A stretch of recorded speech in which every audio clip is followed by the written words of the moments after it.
Salam Patunggilan. Yang terkasih Bapak Ibu Jemaat GKJW Rungkut, pada kesempatan ini kembali kita berjumpa di dalam renungan saat bersama dengan Tuhan. Bagaimana kabarnya Bapak Ibu sekalian? Semoga senantiasa sehat, baik semua dalam penyertaan Tuhan. Sebelum kita belajar tentang renungan Tuhan, mari kita berdoa terlebih dahulu.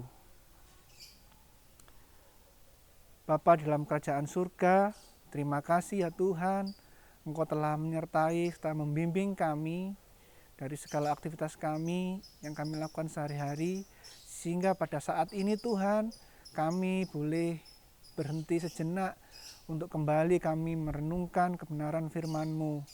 Tuhan, hadirlah Engkau menyertai dan membimbing kami, sehingga memampukan kami untuk kami boleh mengerti untuk setiap firman yang kami terima.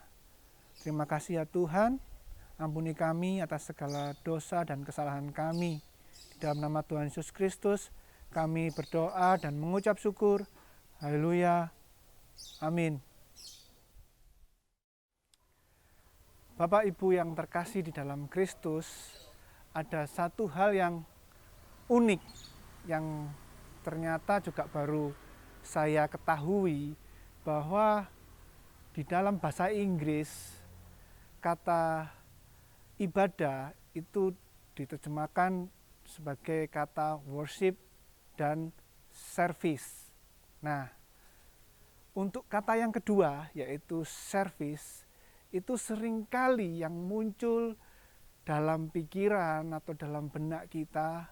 Service ini adalah sebuah tempat untuk biasanya membetulkan sesuatu yang rusak misalnya atau kurang baik. Sebagai contoh misalnya servis kendaraan bermotor, servis mobil. Nah, itu biasanya kita bawa ke bengkel servis.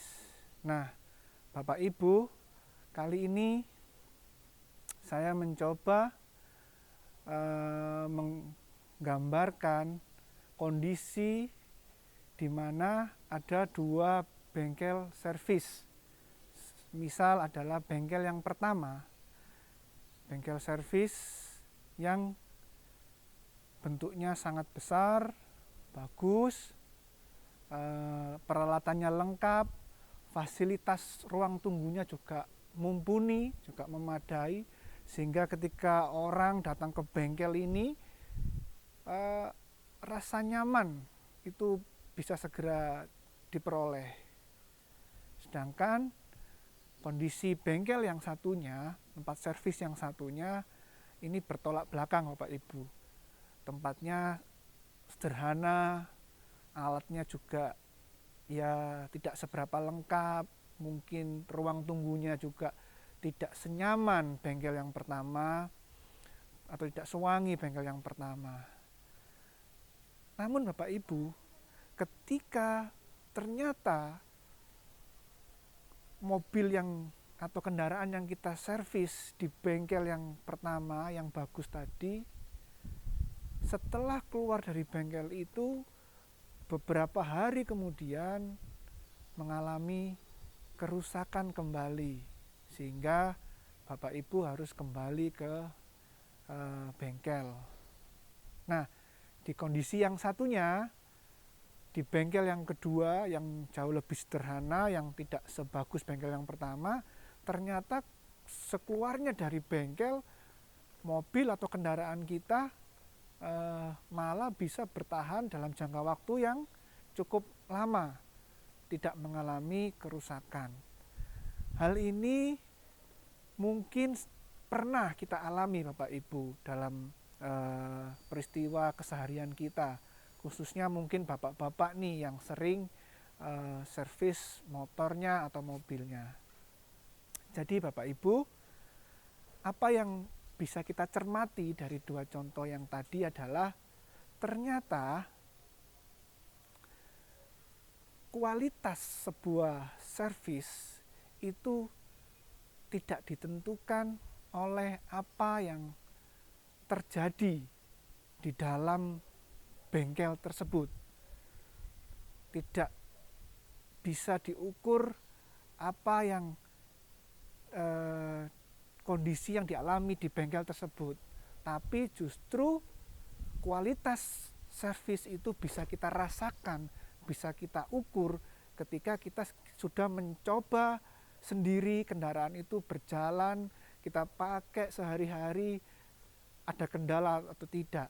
Nah, ketika lancar berarti servisnya bagus. Tapi ketika keluar dari bengkel terus rusak lagi, nah ini berarti servisnya kurang bagus. Jadi bukan apa yang terjadi di dalam bengkel, tapi justru ketika kita sudah pergi meninggalkan bengkel, merasakan sendiri kendaraan yang sudah diservis itu baru kita bisa merasakan kualitas dari servis itu sendiri. Nah, Bapak Ibu, demikian juga dengan ibadah kita. Seringkali kita terjebak atau terpaku dalam kondisi ibadah di dalam sebuah gedung gereja yang nyaman, yang lengkap fasilitasnya. Fasilitas baik itu kenyamanannya maupun fasilitas multimedianya, semuanya serba bagus. Atau bahkan mungkin ada kita juga merasa cocok dengan khotbah dari pembawa firman tertentu misalnya. Seringkali kita terjebak dalam situasi itu. Tapi justru ibadah yang sebenarnya itu dimulai ketika kita keluar meninggalkan gedung gereja, yaitu di dalam kita bermasyarakat, di dalam kita menjalani kehidupan sehari-hari. Nah, Bapak Ibu sekalian,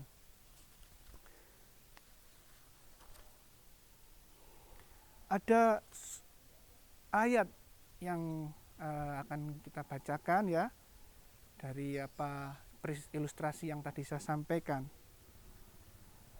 yaitu terambil dari Roma 12 ayat 1 sampai 2.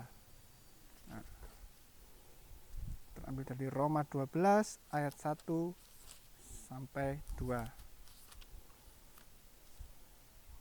Saya bacakan Bapak Ibu.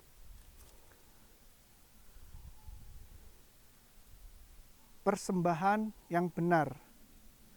Karena itu, saudara-saudara, demi kemurahan Allah, aku menasehatkan kamu supaya kamu mempersembahkan tubuhmu sebagai persembahan yang hidup, yang kudus, dan yang berkenan kepada Allah.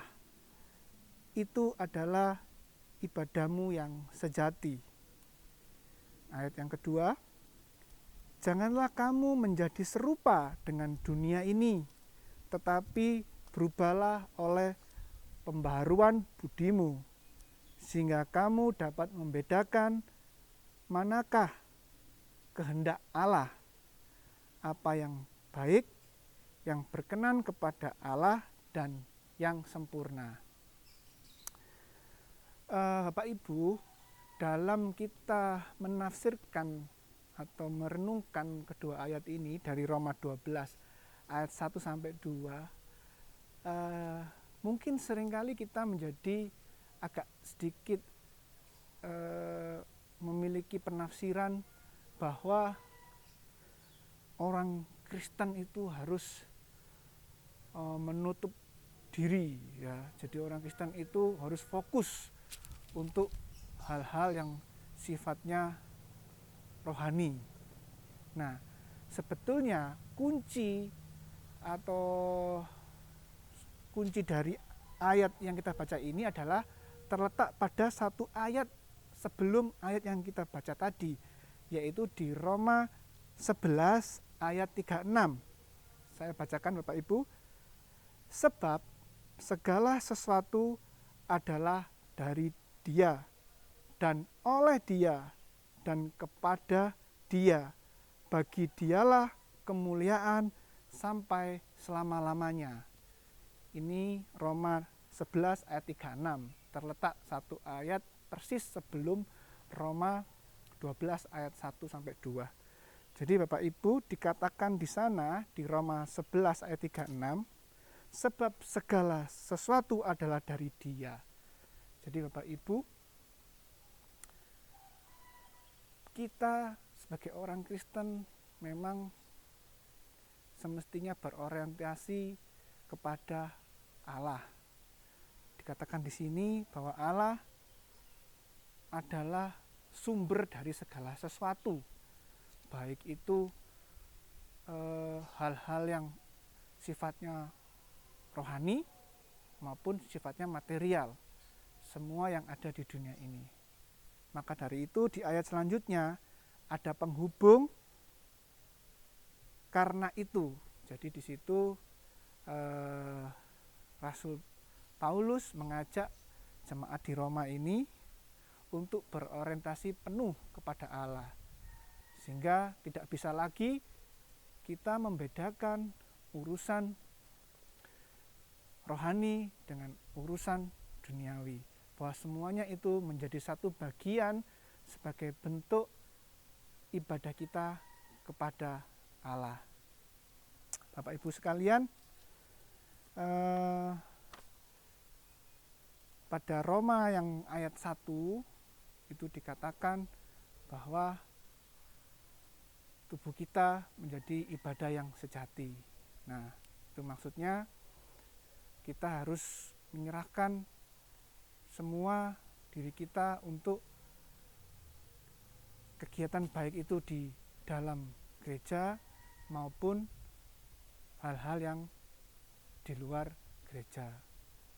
Dan kemudian di ayat yang kedua di Roma 12 ayat 2 tadi dikatakan bahwa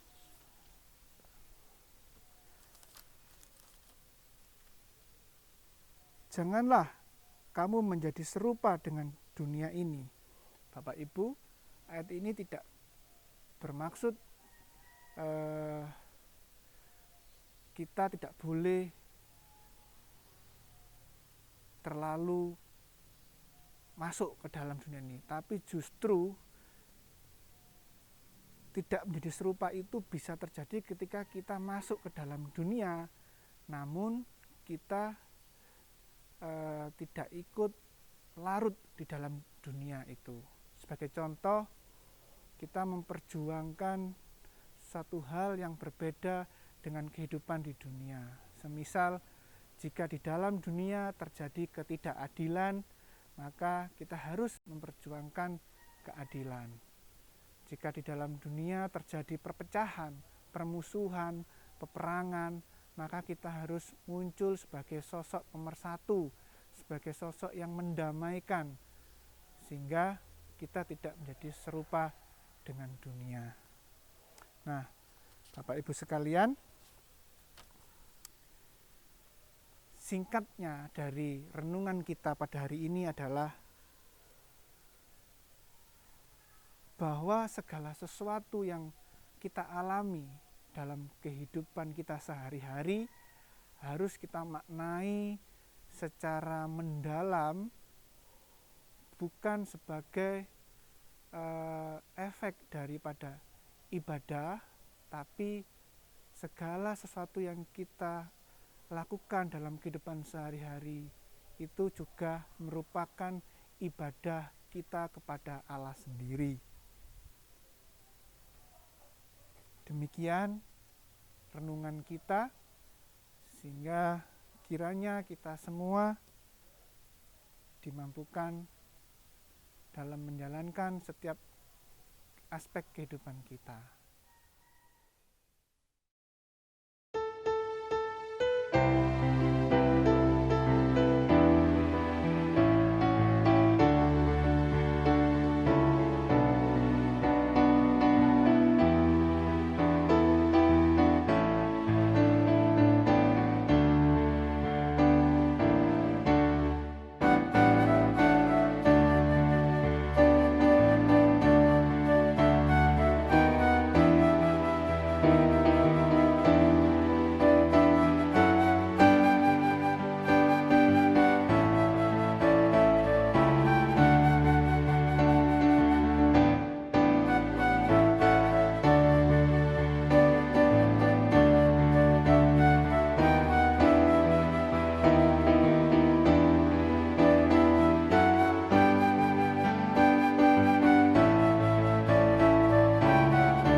Bapak Ibu, sampai jumpa lagi pada kesempatan yang berikutnya.